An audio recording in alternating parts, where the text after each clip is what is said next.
What is more resilient than the one-room school?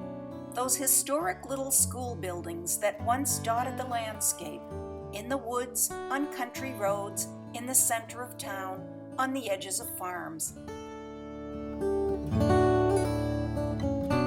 Let me tell you a bit about these schools, small in size but looming large in American history. One-room schools still stand as reminders of America's long commitment to free public education for our youngest citizens, kindergarten through 8th grade.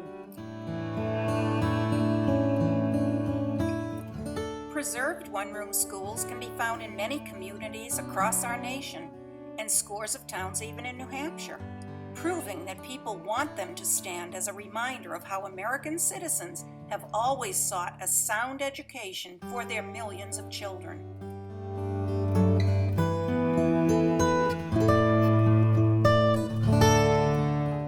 One-room schools are also a lasting reminder of the brave teacher in history who would teach all grades, all subjects, all ages, and all levels in that one little building for very little pay. Imagine one teacher for grades kindergarten through 8 whose classes might range from 10 to 80 students. That is resilience. In the 1830s and 1840s, there was a great movement to guarantee that all children would be able to attend school. Townships across the country embarked on a building program that would span decades. By 1910, Americans had built 250,000 one-room schools across the United States. These little buildings would play a very big role in the growth and success of our scholars who would be seeking the American dream, the hope of success and prosperity. The settlers of this great country understood that educating our children and teaching them to read and write, to understand and use arithmetic successfully, and to learn the lessons of history, to be moral and patriotic citizens, would set a firm foundation for bettering their lives. Parents have always wanted better lives for their children, and free public education would prove the key to success.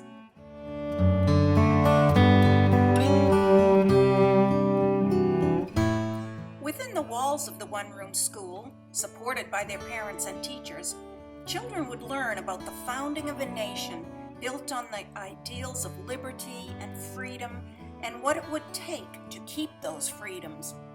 In their daily reading, they were introduced to stories about self-improvement and why one should do what is right.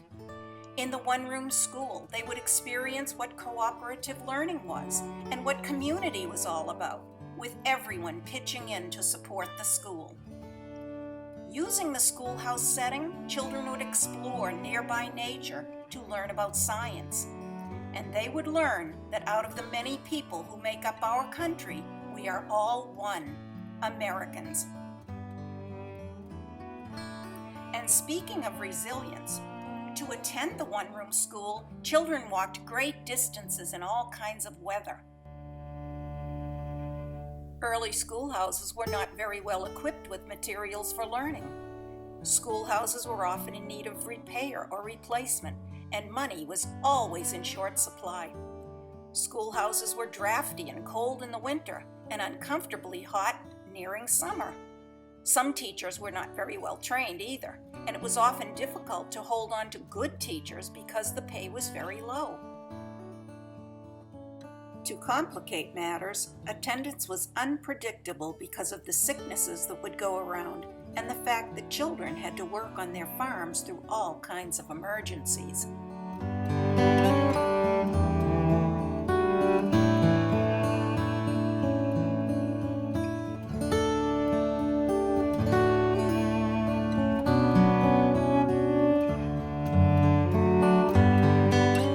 But with much determination and resilience, one-room schools improved over the decades, graduating bright and capable citizens who contributed to business, agriculture, science, education, technology, and the arts.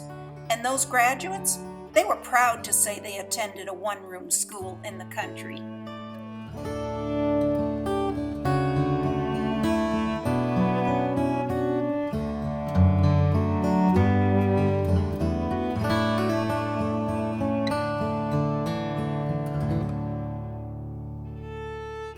Many schoolhouses today offer living history programs where today's students can experience what it was like to attend those schools in days past. If you are fortunate enough to visit a historical one-room school and take part in reenactment activities, you will experience the resilience of our ancestors who built and attended them, our little monuments to the bold American ideal of free public education for all. Today, as we celebrate the 4th of July, we honor the role of the American one-room school, citadels of learning, pillars of the Republic, emblems of our nation, and we thank the people who work to restore and preserve these symbols of education.